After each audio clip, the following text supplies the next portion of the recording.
এরপরে প্রশ্ন হলো, আমি 5 ওয়াক্ত নামাজ পড়ি, আবার গান শুনি এবং সিনেমাও দেখি, তাতে কি আমার গুনাহ হবে? গান শুনেন, সিনেমা দেখেন, আবার নামাজও পড়েন। আপনার দৃষ্টান্ত হলো ওই ব্যক্তির মতো যে ব্যক্তির অসুখ হয়েছে, অসুখ হওয়ার পর তিনি ঔষধও খান আবার বিষও খান।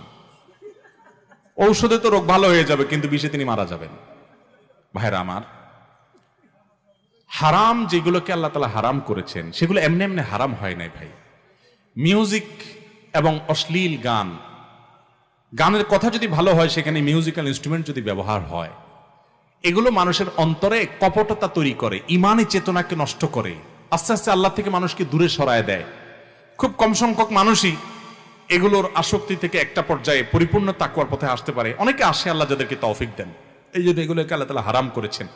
আপনি এগুলো ছেড়ে কোরআনে কারীমের তেলাওয়াত করেন, তেলাওয়াত শুনেন এবং ইসলামের সুস্থ